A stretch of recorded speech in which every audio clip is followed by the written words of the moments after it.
sold out in under 5 minutes. It was 5 minutes. Yeah, it was crazy. We want to make those designs accessible to all. That's why we are direct to consumer. That's why you have the showrooms, and you need to come to them and show them the pieces, because pictures never do justice. So you have to put them in the hands of people. Yeah.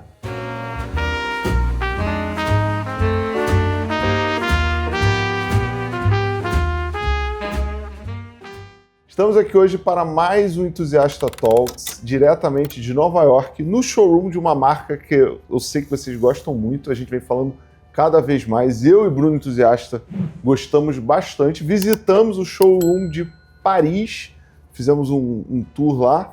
E aqui em Nova York, with Remy Martin, Nice to meet you. showroom manager here in New Yeah. York. How are you, Remy? Doing good.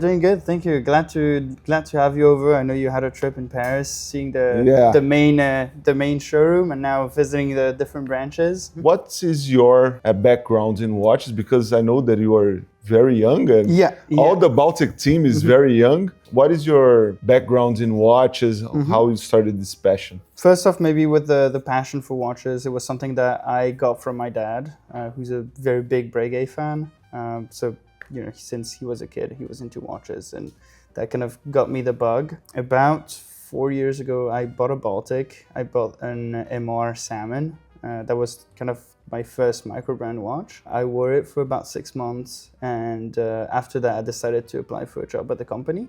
So that was about 3 years ago. I started working at the showroom in Paris that you visited. Did that for about a year and a half, and then I got offered the position here in New York to open the new space, try to put the watches in the hands of the US market, which is our biggest one. I see that you brought some vintage pieces as well, besides the Baltic that you choose. What is the relation between these pieces and your passion for watches? I'm very much towards vintage watches in general, mostly dress watches. I don't think I own a sports watch. I've always been into dressier watches, also because of Breguet and my dad. For some reason, I fell in love with dress watches. I think it's a little less obvious than sports watches, a little bit more understated, and also I think that it's going to be in the details that you can see the differences between several vintage dress watches. And I brought a couple of them, of course. So let's start with this one. Yeah, of course. This is my favorite. This is the Galbi. That's the Carré, actually. The Carré. Yeah, the Carré. This one's from the 90s. You can see that it has the hidden clasp. So it's probably a replacement bracelet for this one. I got it about 2 years ago, I think. I've always been a fan of the Royal Oak and, vintage sports integrated dress watches. Something that pairs up quite nicely and has a little bit of sportiness but keeps it classy. Always been a fan of the Royal Oak, of course, of the Santos as well. And it's kind of my first step into... It's not really an integrated bracelet, but you don't put these on a strap. This is my favorite. That's a very cool one. So this is going to be a vintage AP from I don't really know. I think it's either the 70s or the 80s. This one's manual wind, yellow gold with matching yellow gold buckle. Bought this at auction actually right before going to New York. Had it serviced here at Grand Central in New York, and the buckle is AP as well. Yeah, I don't think it's period correct. I bought it afterwards. It's afterwards. Okay. But it's an AP buckle in yellow gold. The Cartier bought here. Cartier I bought it on Chrono 24 about 2 years ago. Yeah, before I went to New York. Nice. Yeah. And this one for me was the most interesting because of the inscription in the back. Yeah. So this one is white gold AP. Still dress watches. I love AP from the 60s to the 90s. I think they had a great era at this point. They were doing things that nobody did. This one, for example, has the 2003 caliber inside. It was for quite a while the thinnest movement period. It was developed with GLC and I think Vacheron as well. That makes a watch that is super thin, super sleek. I bought it in Paris in a shop, a bit of a random find. And that's also what's fun about collecting, I think. You buy watches at auction, vintage shops, but also now you have Chrono 24 to kind of have some eBay. more variety.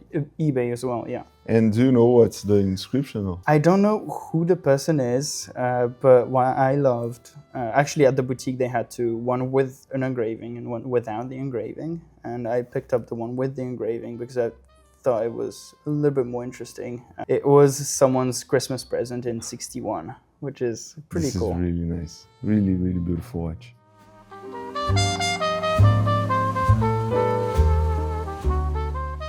New York is the first showroom outside of Europe. Yeah, so it's our first location outside of the Europe in general. The US is a huge market for us. It's our biggest market. So it was due at some point that we had a physical space where people could try on watches. And even the stone dials, one for each showroom, London, Paris, and exactly. Yeah, we had one stone for. So the red agate, which is this one, was for London. They were all launched at the same time? Yeah, they were all launched at the same time. We had a few online as well, but the main purpose of this collection was to kind of celebrate the showrooms. So you had one that you could pick up in London at the showroom. There was another one in Paris in Lapis Lazuli that you could come pick up over there, and then you had the Jade. The Jade, which was the kind of the star of the show. That was for New York. Yeah, it was for New York. I mean, these sold out in under 5 minutes. It was 5 minutes. Yeah, it was crazy. How many units for each? It was 200 pieces. For each. Yeah, for each dial. All sold out. All sold out. Yeah. You don't have any. No, these are all gone.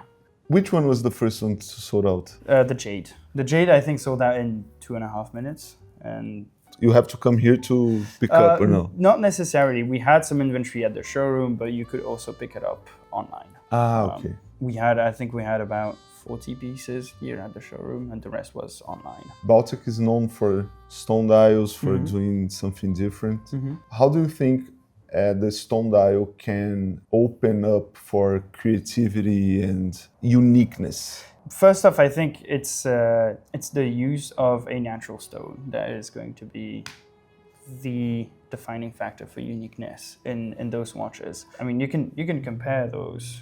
I mean, stone to stone, of course, it's going to be different, but from one stone to another, it's also going to be very different, especially for this one, the agate, because you have patterns. You can see the lines across the dial, etc. These cannot be replicated from one stone to another because, of course, it's a different part of the stone that you use for the dial. So that in itself creates uniqueness. And then the way you use them on the dial, you can, some brands use just on the sub-dials, etc. We really wanted to put the stone forward. If you compare it, for example, to the regular prismic, most of the guilloche is gone. It's mostly the stone and some simpler indices to really have that uniqueness of the stone dial. And the small seconds it makes the watch more visible. Yeah. In my opinion, cleaner. Yeah.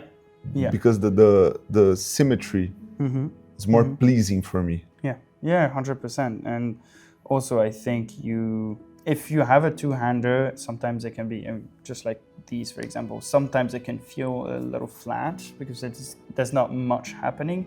Whereas here, because of the small seconds, you still have that little bit of a touch of life. Yeah, it's a beautiful watch. Do you think that there's any relationship between the US markets being the biggest one to the Jades selling out? Oh yeah, faster. Sure. Yeah. No, that's for sure. Especially because we launched this collection right after we opened the showroom, so a lot of people in the US were already stirred by the opening of the showroom, and this kind of put another layer on top of it. There was any strategy for the US markets, or it was like coincidence being the biggest one?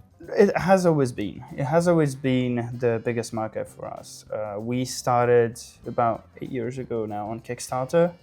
Kickstarter is an American crowdfunding platform. So from the get-go, we had the attention of the US market, and then you had a lot of publications that were US based, whether it's Word and Round, Hodinkee, that caught on the Kickstarter campaign, started talking about it. So that's how we got the attention of the US market, I think. Americans are very fond of smaller brands. You can see it at trade shows that we have here, especially in New York. Yesterday was the Wind Up. Yesterday, Wind Up. There was Wind Up and Watch Time, and these two events, I don't know, brought 15,000 people around watches. So it's a big community that is based in New York for watches and for things that stand out a little bit more.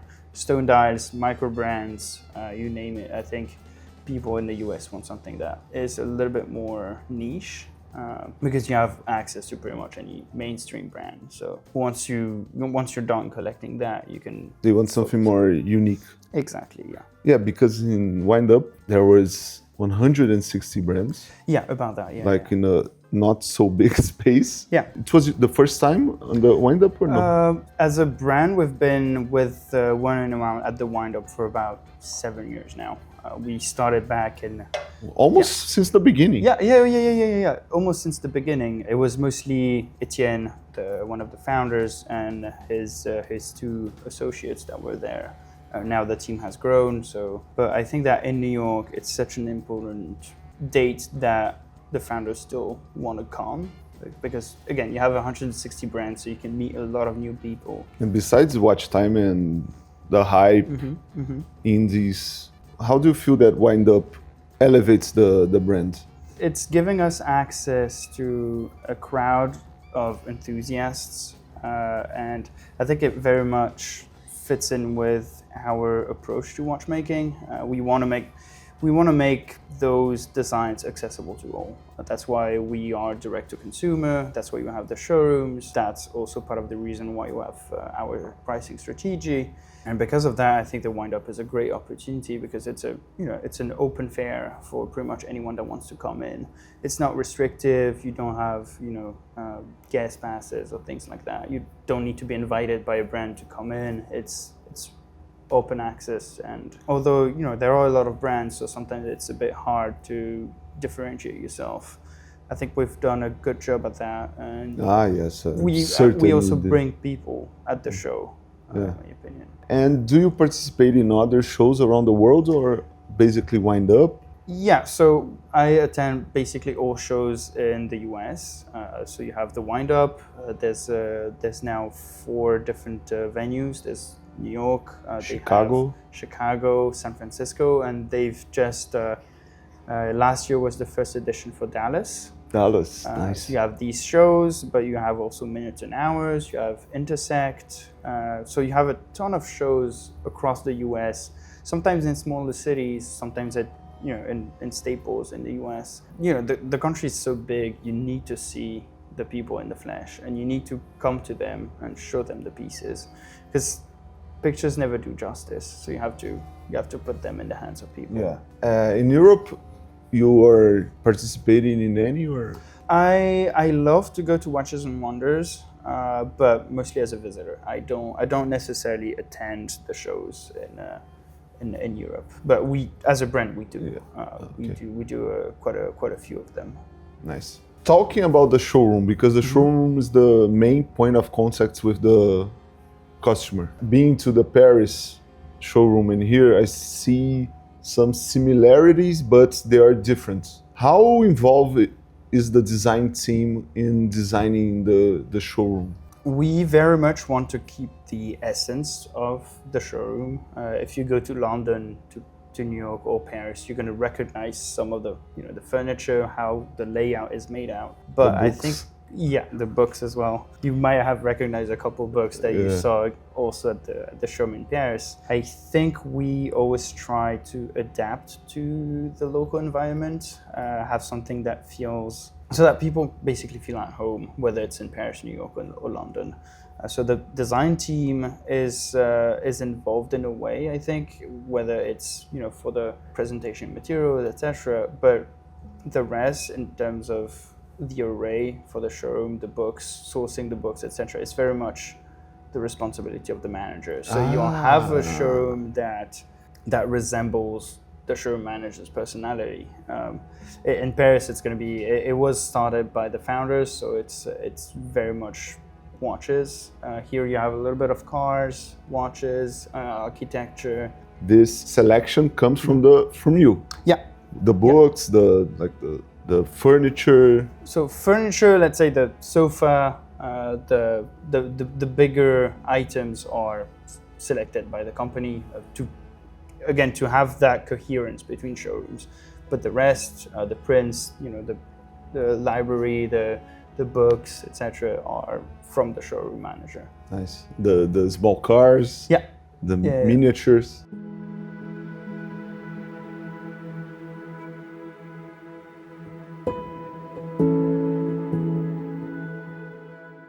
What have you learned from interacting with collectors face to face over the years? I think you get to learn a lot, whether it's about watches in general. I think it changes your taste as well.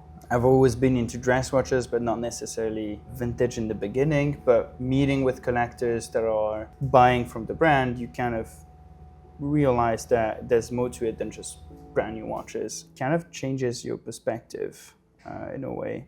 And that's funny because the bigger collectors are going to teach you things about movements, shapes, finishings, etc. But on the other side, when you have a new customer, you're the one that is going to teach them. So it's a very fulfilling role because of that. Because sometimes you teach, sometimes you get taught, but it's always a back and forth between you and the customer. But I'd say in terms of what I learned from collectors, it very much defined my taste in watches. Going for dress, something slimmer, something that is always detail oriented, and that's, I think, the direction the brand has started taking since about now 8 years. We've always been into vintage design, but we're trying to elevate it a little bit more.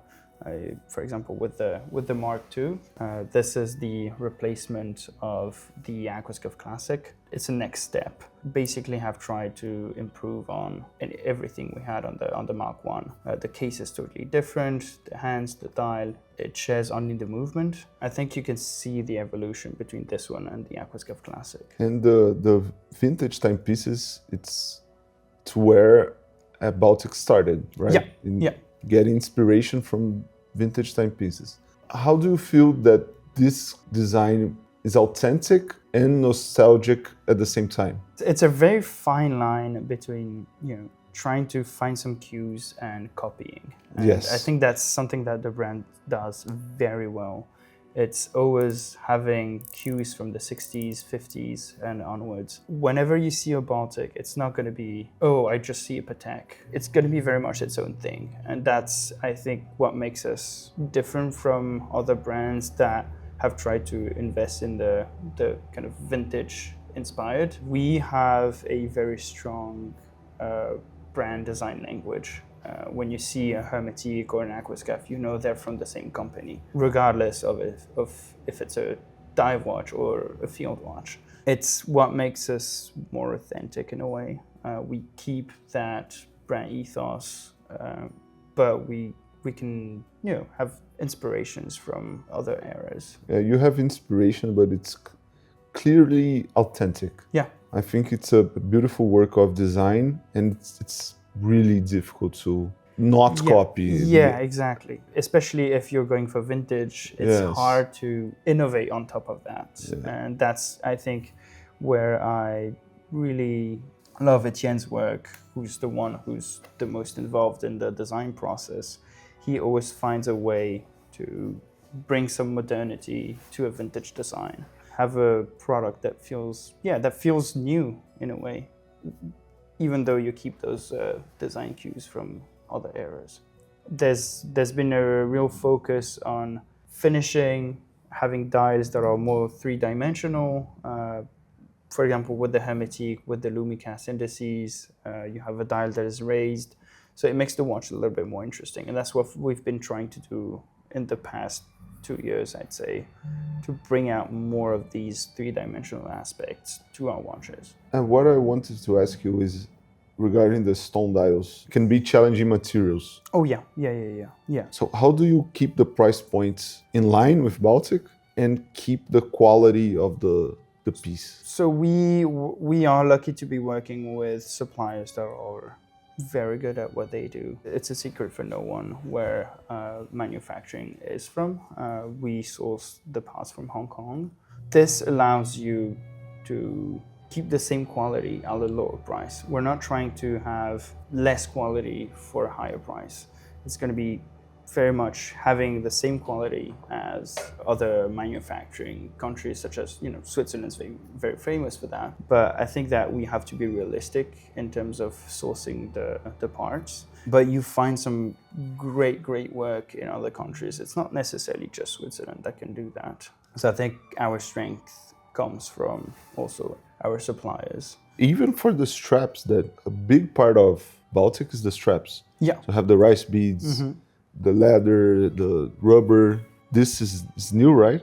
Yeah, the mesh was mesh. introduced with the Prismic, so about a year and a half ago-ish. It's really nice. The Silky smooth. It starts off silky smooth. Yeah. Starts off as a Milanese and then it's pressed, so you have no gaps between the links. It feels very smooth on the wrist, and also it doesn't catch the hair, which is which is plus. nice. Yeah. It's a big plus. We have a passionate community of Brazilians collecting Baltic. Why do you think Baltic could catch the attention of the Brazilian market? I think that Brazil is a market that is very frustrated because of the lack of access. That's the word. It's frustrated. There's no better word than that. I've had a lot of customers from Brazil coming to the showroom, buying watches, and it's funny. I don't want to say it's always the same story, but when you have someone from Brazil coming, it's going to be, I can't buy the watches in Brazil because it's either too hard to import the watches or it's too expensive at a retailer. We don't have retailers there. Yeah, there's very few retailers, and especially for micro brands, because I think the margins are tighter than bigger brands. So it's very hard to get your products out. And because of this frustration, you have a lot of people that are trying to go abroad buying watches. The biggest thing is this frustration, and being able to have the watches available closer, whether it's in Brazil directly or in neighboring countries. It's what enables you to reach out to that community and say, hey, we understand it's hard for you to see the watches. We are getting in new markets. We're trying to get closer to you. And I think that this effort is recognized by the community. And this kind of watches is very important for the client to try on, because it's something new. So they don't know how's the quality, how it feels in the wrist, the sizes. For example, mesh. Which normal, big brand is using a mesh like this? No one. Not many brands. I'll tell you that. Yeah, it must be super frustrating to see all these watches online and never being able to hold one. I know it's also the brand's responsibility to make it more accessible. That's why we try our best to have virtual appointments for people to see them, maybe not seeing just product pictures, but seeing it on the wrist, talking with someone. I think it reassures you as well. You understand that there's some actual people behind the brand. Yes. It reassures you on the product, on the brand, on the people working behind it. But it's very much the responsibility of the brand to do that. And do you think you're doing well with the Brazilian customers? Yeah, I think we are doing good, especially because of the showroom in New York and the one in Paris. Yeah. There's a lot of Brazilian customers that are going either to either of those cities. I know that retail is hard in Brazil, especially if you're importing it yourself. It can be very tough, with taxes, etc. I think we're doing well, but we could do better. The micro brand scene today seems a little bit more mature. Yeah. In your vision, what separates an amateur to a serious brand that tries to bring the customer together, that listens to feedback? I'd say it's three things. There's going to be first off the product and the coherence between models. When you have an early brand, you try to see what you can do and navigate through your design language. You try something left, try something right, sometimes it can feel a bit confusing for people. So a mature brand is going to be able to get that design language out every single release and not have something that's incoherent with each other. That's something I think we do very well. Next is, I think, being able to bring people together, whether it's events, spaces like that. That's where you kind of put your money where your mouth is, because you can have, one of the main selling points for a micro brand is to be close to the community. A lot of those brands are strictly online, so there's kind of a disconnect between the two. Yeah. So once you have that maturity and once you're able to afford such spaces, I think it's the way to go. It's, again, allowing people to see the watches, because a micro brand is supposed to be close to the watch community, and it's nice to be close online, but it's better to see them in the flesh. Where do you think Baltic fits within its landscape? Small scale authenticity and being a global brand, because it's difficult to find a sweet spot. I think we're kind of an in-between now. I mean, when you see the lineup, we have about, we have 11 different collections, about 120 or 50 pieces different across each collection. So it's a very dense lineup now. Yeah, it's a very dense. And it keeps growing with the years going by. But on the other side, I think we have managed to stay close to the watch community with those events, with the wind up, the showrooms, etc. So we're very much at an in-between, I would say. We're not yet I don't want to say established, but one of the bigger brands. We're still in the micro brand space, but I think we're getting away from that in a way. Yeah. What defines the Baltic collector?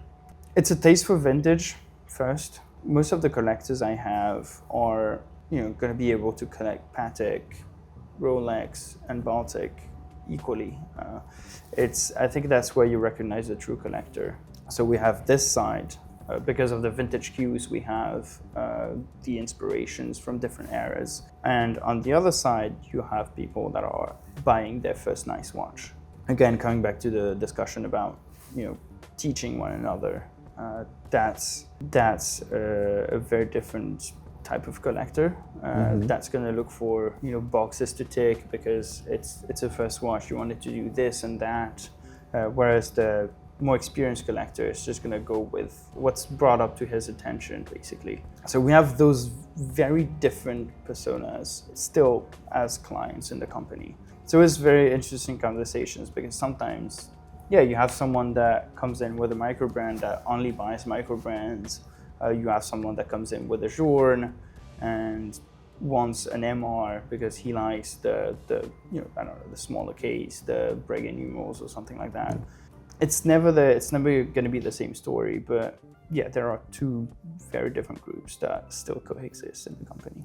Nice. And being the store manager, what kind of experience do you want to propose to the customer? The main goal of the showrooms is going to be to provide an experience. You enter the showroom, you have a coffee, take a look at the watches. If you want to sit down, you can. It's going to be half an hour discussion. We talk about watches, we talk about what they like, whether it's micro brands, bigger brands, vintage, new, whatever. It's always a discussion, and if at the end the person wants to get the watch, he can get it. But we don't want something that feels pushy. That's why it's on appointment mostly. That way we know for sure that you're gonna have half an hour to talk watches. And it's not just like get in the store, choose and leave. Yeah, I mean, there are some people that do that, of course. But it's not what you want. It's not the purpose of the showroom. Yeah. The purpose of the showroom is, to enjoy watches and try them on and really get to know the brand better and what we stand for. How do you see Baltic evolving in the next few years? Well, the company is growing. We want to still work on that three-dimensional aspect in the cases, styles, etc. We want to improve on that. We've discontinued a few pieces and we're introducing, I don't want to say replacements, but we're introducing pieces that are more mature. So I think it's very much that it's going to be gaining maturity. Again, not stepping out of the micro brand scene, but trying to improve on the products we already have. We're going to have, of course, a couple of new models, but it's going to be mostly improving on what we already have. Stone dials ahead. Maybe, yeah. You've seen many Baltic watches because you work here, obviously. But there is anyone that is the special watch for you? Well, that's going to be the MR, I think. The MR? Yeah, the MR Salmon. I don't think we have one on the tray here, but I think it's mostly emotional because that's the watch I bought first. That's the watch I saw first, and I think it's the case for a lot of people as well. That's still one of the watches we sell the most at the showroom. It just feels special because it resembles nothing out there. With the combination of the salmon dial, that very compact case, the Breguet numerals, the micro rotor. It's something unique. It's something truly unique. And the salmon dial is something that is kind of hot right now, right? Yeah. It's very hot. We were one of the first ones to introduce it on the dress watch in the micro brand section. Of course, there might have been some other brands before, but I think we were one of the first ones, and that's what made this model successful. It was the right color dial at the right time. That really pushed us in another level, I think. And what is your Baltic grail that doesn't exist? I think that would be the perpetual calendar. Really? We had a piece that was for Only Watch, I think 2 years ago now. So that's a piece I would absolutely love to have. But of course, it's a piece unique, so tough to get. And something that doesn't exist, what do you think is the perfect combination of strap, dial, case? I would love to see a different case shape from Baltic. Something maybe square. Something different. Yeah, something different. If you have to describe the Baltic philosophy in one sentence to someone new to the brand, how would you explain it? Well, we have that motto of inspired from the past, made for today. It's very much, you're very much wearing a vintage watch, but you're going to be able to carry it out wherever you go. So that's, I would say, the brand ethos. There's any movements that you think that works better with the Baltic or in general, the ones you're using? Because now it's Miura, right? Yeah. Some of them have Eira. The Prismic you have is using an ETA. Chronographs, the Scaleograph is using Sellita. We have Soprod. We have Hangzhou for the MR. We're not restrictive on the movements we use. We want to have a movement that we don't necessarily work around the movement. We want a movement that works for us, that is going to be fitting for the specs we have. So Miura is usually the way to go because it's going to be reliable, easy to service. It's one of those movements that you can have on a sports watch and not worry about. And that's kind of what we want for our movements. Yeah.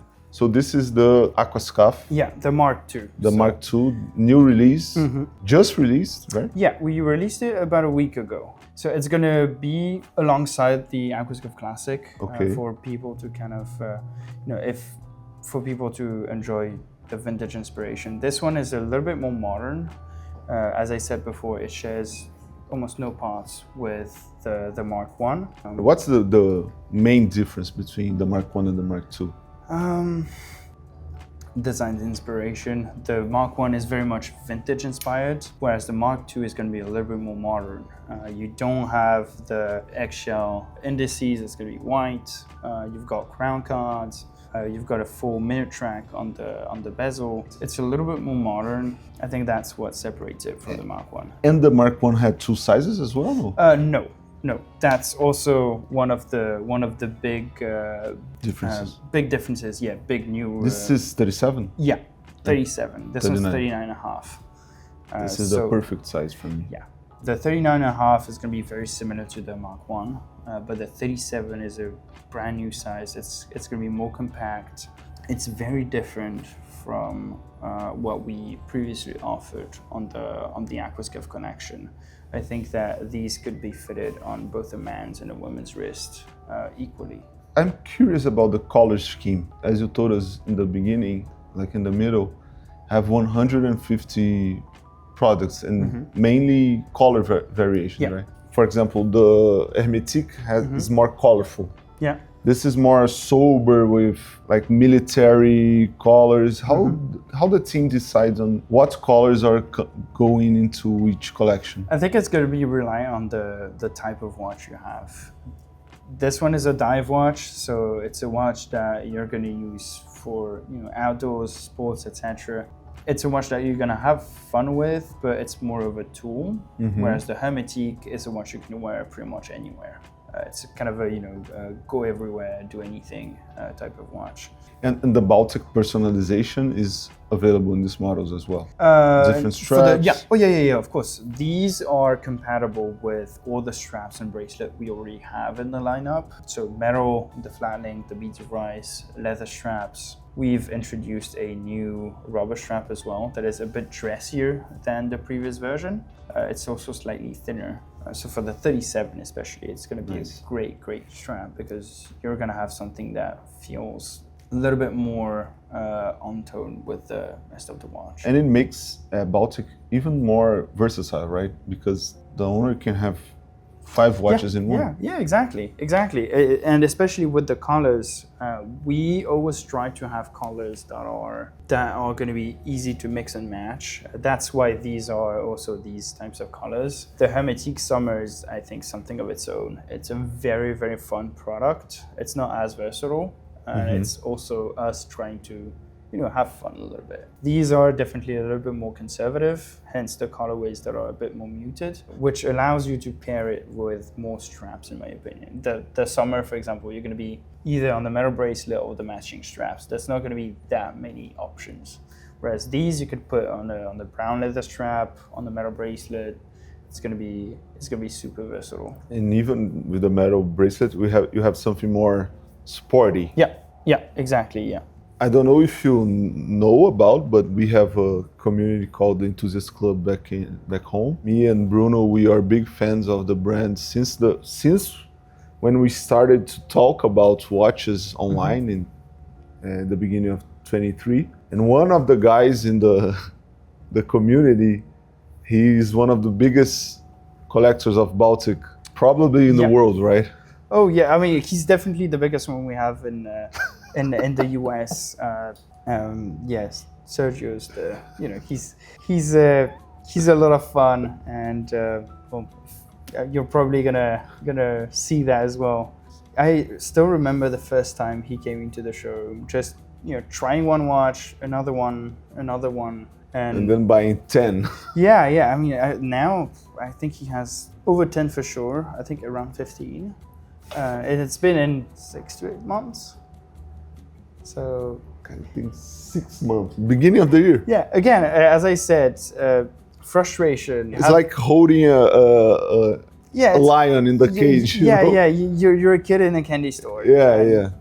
He picks up quite a few watches every time, and he picked up some today. So yeah, but what I love about the community you have is that it's always people that are very open. I've had quite a few Brazilian customers coming in, always saying, "Oh, it's Bernardo that gave me the bug, seeing his videos, etc." I think it's a very tight knit community. Yeah. Because of the frustration, you want to have as much contact as possible between members of the community. And that's something I think you've done very well. Yeah, we try to bring more and more nice brands that we believe in the philosophy, that are doing authentic work with personality. And at the end of the days, for me, it's all about the customer experience also. Oh yeah, 100%. So how do you treat your client? How you welcome him in the showroom? It's all about this, and I think that Brazilian customers again are very open to discussion. And sometimes I have a seat with someone from Brazil, and we talk for an hour or sometimes more. He comes home with several watches, and it's always very, very nice conversations. Yeah.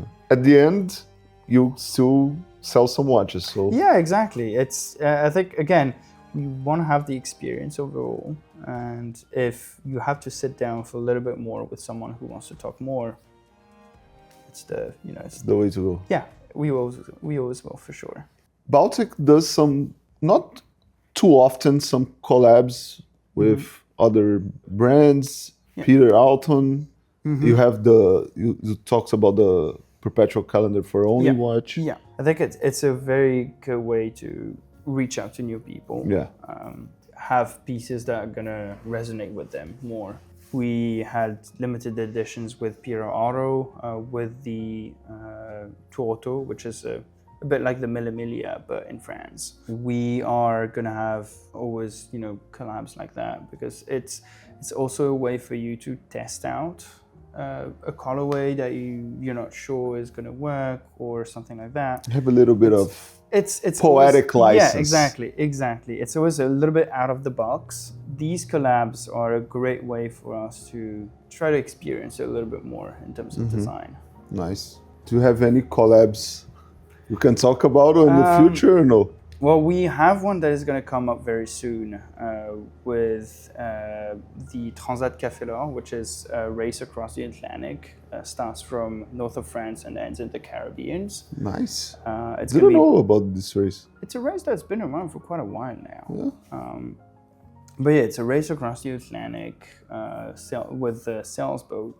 We are the official timekeeper for the event, and because of that, we have a piece that is going to be out. I think it's going to be November, so in a few weeks. I know we've teased a little bit about the piece online, and there's going to be a full release on the 23rd of October. So 2 days from now. Yeah, very soon. 3 days from now. Very, very soon, yeah. Remy, thanks for having us again, Of opening course, the my pleasure. showroom, showing your personal collection, the new Aquascaf. We hope to bring the brand to Brazil soon. And all the best for the brand that Thank you. gets more clients. Thank you very much. My pleasure. Se você ficou até aqui, considere se inscrever, ativa o sininho. Eu vou deixar também um link aqui na descrição para quem quer marcar um horário, seja em Nova York, Londres ou Paris, para visitar, trocar uma ideia. O Remy fica aqui em Nova York, Alex fica em Londres, Thomas fica em Paris. Paris é o principal. Em breve a Baltic vai ter uma loja em Paris que não precisa de horário. Obrigado e até o próximo Entusiasta Talks.